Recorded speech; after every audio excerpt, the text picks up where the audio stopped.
So one of the games I'm most intrigued by this year is Crimson Desert. It is allegedly coming by the end of this year if it doesn't get delayed. Crimson Desert is, of course, coming from Pearl Abyss, the guys behind the big Black Desert Online games. And this is their first massive foray into the single player open world space. I mean, it's going to be a huge project. And there's this video breaking down some of their big engine capabilities, and I thought it could be interesting to check it out and look at it, because nowadays, perhaps more than ever, there's been a lot of discourse around technical performance, graphical capabilities and stuff. It's a common point of contention is people being like, the game's fun, but it runs like crap, or it looks like crap. People are much more in tune nowadays with technical performance, and maybe it's Digital Foundry that's done it. I'm not totally sure exactly what's done it. Maybe it's just people have less money to go around, so they're being more precise with where they deploy cash. Who knows? But let's see what this engine is capable of, and if some of the suspicions from some people, which is that this game looks too good to be true, if any of that is warranted. Let's see. Where are the kids? He's here to take the spirit's children! Korean developer Pearl Abyss are swinging for the fences with their open-world action-adventure Crimson Desert, a spin-off single-player game standing on the shoulders of their MMORPG Black Desert. I got to go hands-on with the game on PC, and I came away with more details about the technology that powers it and why this could be one of the biggest games of 2025. 2020. Dude, look at this water. About the technology that powers it and this could be one of the biggest games. Oh, look at the water. Look at it pouring off the rock. Man. This is one of those things where it's like, does good water sim a great game make? No. But damn, it helps. Gets me excited because I'm like, ooh, it's attention to detail. I like it. Because attention to detail can indicate attention to detail in other facets of the game's design, open world design, gameplay, stuff like that. So I like seeing this stuff. Could also mean that the game just runs like crap. You never know, but we'll see. Games of 2025.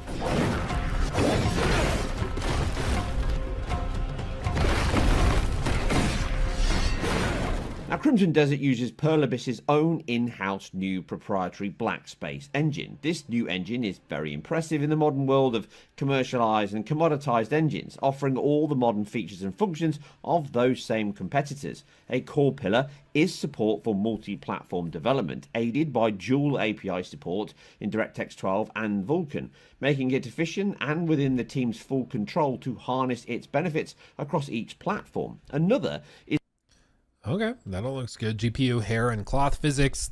Please, if anybody out there who has any power or if there's anybody important out there listening, we beg you. Cloth sim, hair sim, physics sim. It's way more fun and engaging than slightly sharper reflections. Please. Bring back physics. Bring back the crazy cool hair sim. Bring back that stuff, because it makes a difference when you're fighting somebody and the hair's whipping around and the cloth's swinging in the breeze. It's awesome. I love it dearly. Please. And it seems like they have it here. Is the key temporal upscaling ingredient required from multiple vendors. The demo I played fully supports AMD's FSR3 and the team confirmed FSR4 come launch, as the API front end is compatible. In addition, the team confirmed DLSS will also be included, but for others such as PSSR for the PS5 Pro or Intel's XeSS, this was not confirmed. Now, the team may include other options when it lands on PC, PS5 and Xbox Series consoles, and even Apple Mac, but we'll have to wait till launch. The demo was a few months old. I confirmed with the team that it was the same build from GDC in March and running on an AMD Radeon 7800 XT GPU and a Ryzen 7800X 3D CPU. The hands-on demo and the release footage from the team was capped at 4K 60fps for our session and this direct capture you see, but I was allowed to push this higher without capture. The RX 7000 series GPUs are good, but even within AMD's GPU range, it can scale up from here, and in reality, the final game will be significantly more polished and more performant come launch. The visual... I will give this guy credit. He does seem to know what he's talking about, and this video is not compressed to high holy hell, which is rare for IGN. So they've actually done a good job here on putting this video together in terms of fidelity. It helps having somebody that knows what they're doing, it seems. But having said that, I think maybe it's a mixture of that compression being way, way better here and the way that they've encoded the video being better, and then also just the newer build. But it seems this is a demo we've seen for multiple other places. People have played the same demo, I think, going all the way back to Gamescom back in August of last year. And, you know, they play newer versions of it. It's the same gameplay chunks, though. And this version seems to be running way better than what we saw back in August, which is good. It's making a lot of progress. But the image presented upscaler artifacts, and it has a lot to handle here, with heavy use of motion blur per object and per pixel, particles, alpha transparencies, foliage, fur, hair, and more. It would be a very hard task for any upscaler. Image quality is good, but the telltale signs of ghosting, dithered artifacts, foliage flicker, and such do show up from time to time, leaving little doubts of FSR 3. Yeah, I mean, this is like a nightmare situation for an upscaler, to be clear. Like, lots of movement, motion blur. You also have like shadows being cast on the foliage, so you get this weird like fingerprints here. See, kind of ghostly from time to time, leaving little kind of ghostly artifacting and flickering with it. Thankfully, the video is compressed and edited in a way where you can actually see that stuff. They've encoded it well enough to actually get that. Thank God. Thank God. IGN, use this guy more. Give him more stuff. He knows what he's doing. This is good. I like it. Please. Of FSR 3's fingerprints here. FSR 4, PSSR, and DLSS will certainly fare better if included in the final release builds, but I'm sure we will see big strides in this already solid base, and it certainly was a looker. Then I'll turn you inside out. Now, where would a new gaming engine be without ray tracing, which is included in the toolkit with real-time global illumination, shadows, and looks to include reflections, but it is not alone in the feature-rich technical options the team can pick from. For example, even without ray tracing enabled, the game you can still see the ghosting pretty bad there. Options the team can pick from. For example, so you see when he moves his foot, see these little like ghosty lines? That's where his foot was just a handful of frames ago. So you go back a frame, you see it lines up perfectly with where his foot was. That's that upscaler trying desperately to guess where that foot needs to be as it goes frame to frame. But I mean, all things considered, it still looks very, very good. And one of the things is when we're watching a video like this, our eyes tend to be focused on the center of the screen, and over here we're looking over for other little details. Excuse me. We're looking at other little details. But when you're playing the game, your vision's going to be locked and loaded on your player character. So you can kind of get away with some of this stuff in the outside of the frame because your eyes are not there. It's the danger with like pixel peeping when you are watching back gameplay footage, because the devs know your eyes are going to be focused on what you're in control of, not necessarily the corner of the frame over there. So complaining about something over here when nobody's going to be looking there while playing the game is probably silly to complain about that stuff, but it's still worth bringing up at least. Even without ray tracing enabled, the game still supports real-time. You're doing what to the pixels? Lighting and global illumination, and it falls back to signed distance fields, ray marching, or SDF light calculations. Now, this is similar to ray tracing, but it's less precise and thus less expensive to run, which helps it scale down to a wider user hardware base. Real-time physics and fluid simulation are also supported in addition to GPU accelerated particles, offering vast rendering scale complete with fluid-based fog volumes and volumetric clouds. Oh, give me fog volumes. Oh, dude, I love that offering stuff. Vast rendering scale complete with like this stuff is cool, dude. I love running through a foggy forest with the fog breaking as I run through it. I love it. It's great. It's this type of thing is what I like. This is what I like. Okay, interactability. You remember the old physics demos for like Batman Arkham Asylum or Batman Arkham City and Batman Arkham Origins, where they had like posters blowing down the streets and you could interact with the posters and like walk into them or step on them and they'd blow in the wind and bend and twist. Those little details, they make a difference. I love it. Makes the world feel more alive. with fluid-based fog volumes and volumetric clouds, dynamic weather, procedural snow, tessellated geometry and landscapes, physics-based water simulation that collides with rocks and itself, creating some of the very best water in games I've seen for years, and up there with Rockstar-like quality. Foliage, hair, cloth physics, along with procedural destruction and weighted combat, and complex AI state models and procedural generation all offer up a full suite of options for the team to tailor the engine to each game and platform. All modern rendering techniques such as screen space effects, ray tracing, parallax occlusion maps, physically based rendering, procedural generation, destruction, and much, much more ensure it can keep up with its peers and its competitors. Well, I'll be damned. The Grey Maid. Here of all places. Yeah, I hope the game is actually fun. Yeah, with all this, like, the tech stuff is important because if a game is a technical disaster, it doesn't typically matter how good the rest of it is. But I think it's also because we just haven't seen a whole lot more than this. Like, it's a new IP. It's from a developer. They've not done this before. They haven't done a single player game before like this. They've done Black Desert Online, a big MMO. So we can point to that, but that doesn't necessarily instill a lot of confidence in this because it's a very different kind of game. So instead, we have to look at what we can get our hands on, which is all of this. Now, my guess with this game and my prediction has been that it probably is a very impressive game in many ways.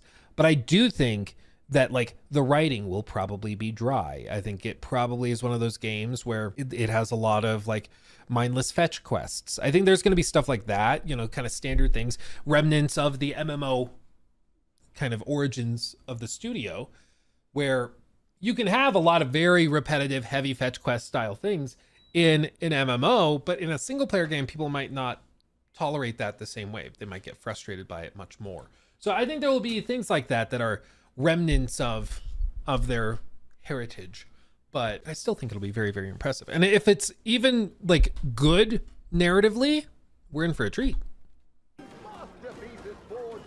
Now, technical bullet points do not a game make, and the team knows this. Like the hallowed days of the C64, Amiga through Sega Saturn to PS2, engines were often made around or for the game itself. Here, the team have done the same, creating the technology focus of the engine to drive their creative aims, but also building an entire pipeline within their technology stack, starting with their own motion capture and art studio to create smooth motion, cinematics, and excellent visuals on display. The real-time cinematics use the motion capture well to aid nuance, charm, and flair throughout, but it's also to capture the action performance that translates into the strikes, flips, kicks, and combat from those core combat sections. Now, this level of quality and investment in the game's development stack shows that Purbis are ramping up to deliver high-quality AAA games with the full suite of engine technology, motion capture studios, in-house art, design, and sound teams. You also have to give them credit. This scene right here is like an upscaler's nightmare. You're talking about very similar color palettes. So you, in this case, like very similar gradations of color. So you have white and then gray, which is just a darker white. And then you have all the little shadowy bits, tons of particle effects, and hair. This is a nightmare for upscalers. This is where you can see every weakness imaginable. And the results here. And it actually looks really good. Like, if we're pointing out artifacts, yeah, we can find them. But this is also some BDE. I mean, this is some big dick energy to put this scene on display. Most companies, they would have this maybe as a boss fight in the game, but they wouldn't really show it publicly because they're like, yeah, it doesn't look the best because of all the hair sim and particle effects. So we're not going to showcase that. But they very proudly put it front and forward, you know, immediately. Yeah, this is what we got. Check it out. Good dunk. Just lay it on the table. Here are very, very impressive. From the first title to use these tools, but Crimson Desert will be followed up by the equally but vastly different looking DokeV, which shares the engine and development pipeline, but it creates its own style, gameplay, and quality from those very same tools. Now, this reflects well on the team's potential to deliver a varied range of games and styles for all audiences.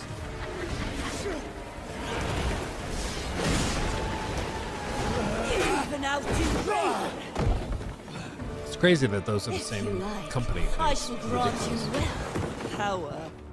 Thought you could still feel Draven's breath? Now, during these encounters that I tested in the demo, it was apparent to me that the game's control and combat system is very intricate, offering a plethora of moves, timing, tactics, and awareness, all being key. Button bashing will quickly end in defeat. Instead, parries, dodges, magic, projectiles, and more are all vital for success. Now, many of these had swarms of enemies that could divert your attention from the main foe, such as these humanoid terracotta pots, which show off the game's excellent particle system, procedural destruction, and artistic flair on magical effects.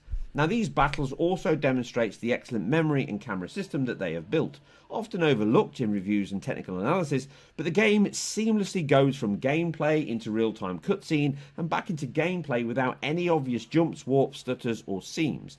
Now, this goes a long way to building the atmosphere and engagement within the game. The amount being thrown around at any given time is immense, and at times It is so smooth. It really, really is. I think it's also the reason it doesn't come up a lot in reviews and stuff is because it's like Steve Jobs said about technology, just in general. He's like, technology is at its best when it's invisible. Good tech, you shouldn't even have to think about. It should just be. It should just exist. You know, like there's some exceptions, obviously. You get a new phone and you're like, ooh, the screen looks so good. But after a while, it should be invisible to you. Like it should just become part of your day-to-day, part of your experience, and that's it. But instead, like I think a lot of the time, if it's one of those things like a game soundtrack. A lot of the time, most soundtracks, you just don't even really notice because they're good. A bad soundtrack, you notice real quick. An exceptionally phenomenal soundtrack you'll notice, like Expedition 33 in my opinion. But a good soundtrack, a lot of the time you'll just kind of be like, yeah, I guess it does have good music, you know? To be fair though, Steve Jobs was full of crap. I think if you are working in Silicon Valley, that almost certainly you're full of crap. I mean, let's be honest. Let's just be completely real. times can be overwhelming.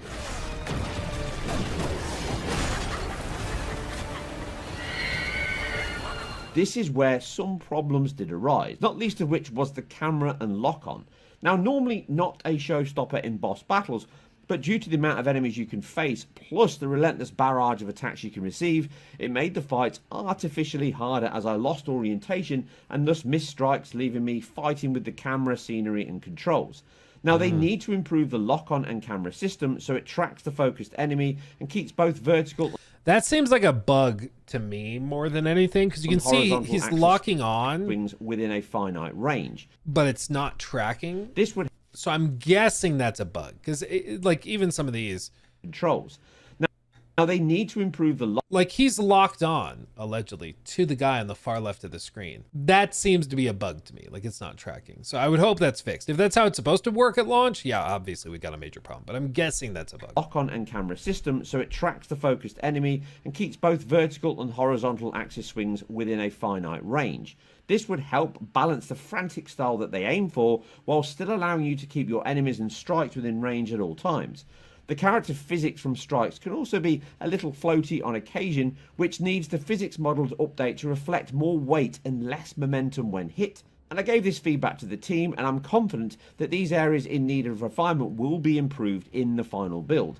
And even though I only had a short time with the game and was certainly thrown in at the deep end, I improved a great deal and I was keen to play more beyond this very small teaser.